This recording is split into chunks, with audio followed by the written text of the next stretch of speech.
to show us how to use some amazing faux florals. They're beautiful in our in-home decor. We've got the lovely Sarah Gunn in the house. All right, Sarah, tell us why you love faux florals so much. What do you love about them? You know what, Tracy? They've come such a long way since faux florals started several years ago. They're so versatile. They look beautiful in a vase, but there's so many other ways that you can use them. And I'm going to show you 3 ways today that you can use them outside of a vase. You have done, well, she creates these faux florals, by the way, and we'll get into that in a minute, but the reason why they're so much better now is they're made so much better. You make them gorgeous. Like, they're absolutely beautiful. So I need to get these in my life. I talk about the fact that I'm a serial killer with my flowers. Yeah, me too. And my plants. So it's nice to have some faux. So let's start with a wreath, because wreaths are nice this time of year. They're really nice to add that pop of color in spring. You know, it's not quite showing outside yet, but we can definitely bring it to your door. Yeah. I love a wreath inside the home, too, hanging on the inside of a window, even an inside door if you have a door in your pantry in your kitchen or over a mirror, you know, over your mantle. Yeah. So you can use them lots of different places, and I prefer making them to buying them.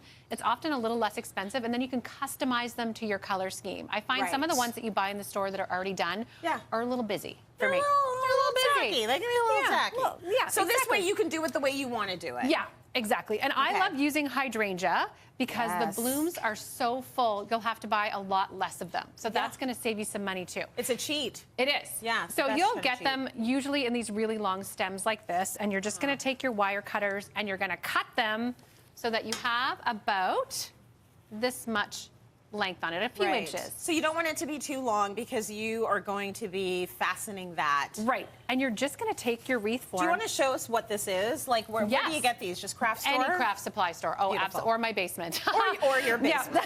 Got it. I have a few. Yeah. And then you're just going to sort of force it in there. Trace, do you want to do a couple of them? Yeah, sure. And I've got these really pretty whites and pinks and sort of peachy colors. And you can see the hydrangeas covering like the whole width of it, which is really great. Otherwise, you're using like 3 or 4 flowers to get that same effect.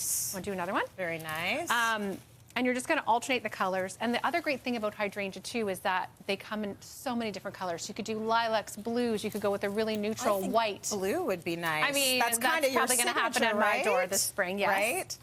I just can't find a spot for this one. There we go. Just hold I it in found place, and we'll just hold it there.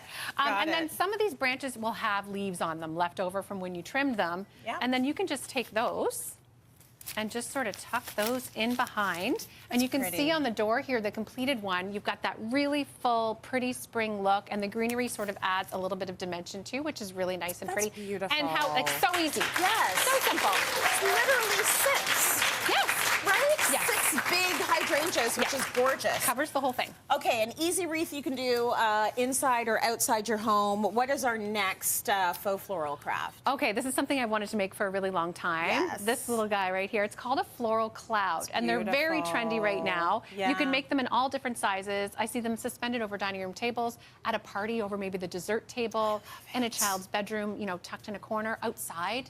Summer entertaining. Yes. And they're really easy to make as long as you have the right stuff. They're so pretty. So pretty. Yeah. I know. I do. I love this one.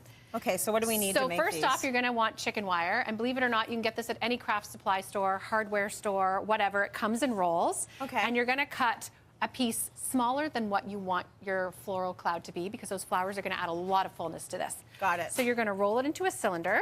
And then you're just going to tie it in place. I don't know if you want to help me there, Trace. Sure. You're going to just twist it in place. A lot of these will come with this extra wire, but you can use twist ties to put this together. It doesn't have to be anything fancy. Nobody's going to see it.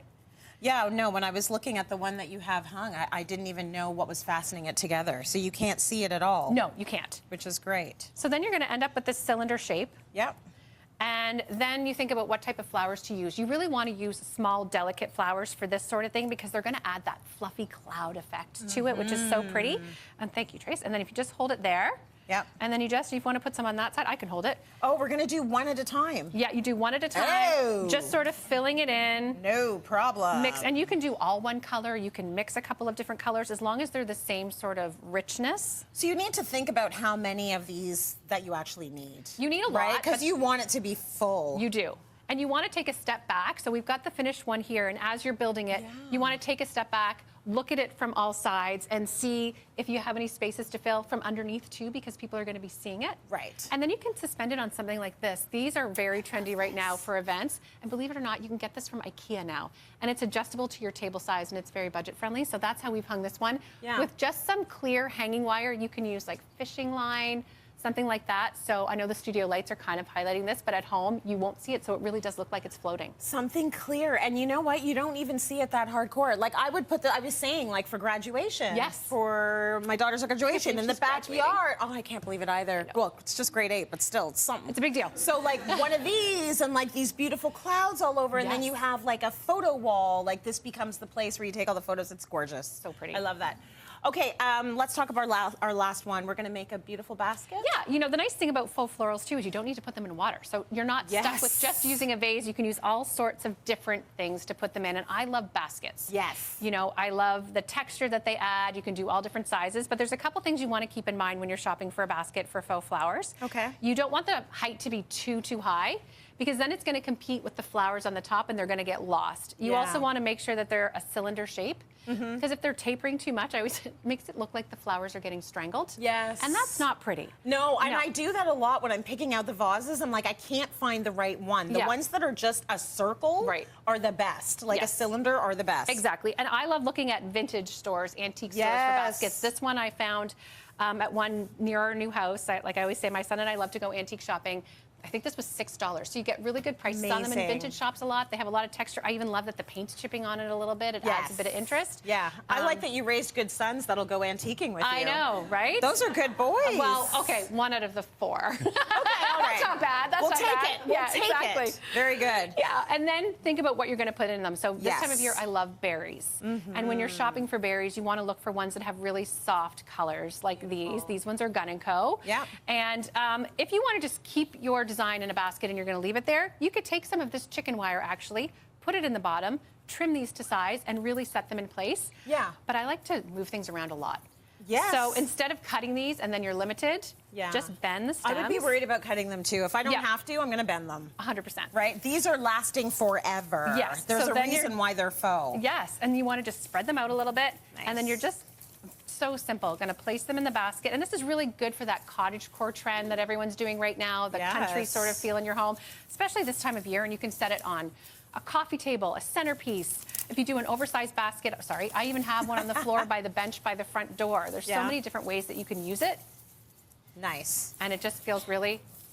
When stay in place, it looks really pretty. Actually, it looks gorgeous. It looks gorgeous on camera, so that's really nice. So the whole thing I would say about the faux florals when you want to do this stuff, bigger is better. Yes. Like you do that very well. You get a lot of them, and as soon as you see this big, bountiful display, there's something about it that just, it works out better. It looks more beautiful. It does, and I don't try to mix and match different florals too much when they're faux. I like to do a lot of all of one, and then it feels really luxe. It feels very luxe. Okay, gorgeous flowers, and thanks to Sarah's decor and lifestyle brand Gunn & Co. for these lovely faux flowers on the table. You'll see them around the set today. They're everywhere. If you want to shop them for yourself, like I do, scan the QR code on your screen right now. You just put your phone up, scan it, and we take you right to them, and you can have your own faux florals for life.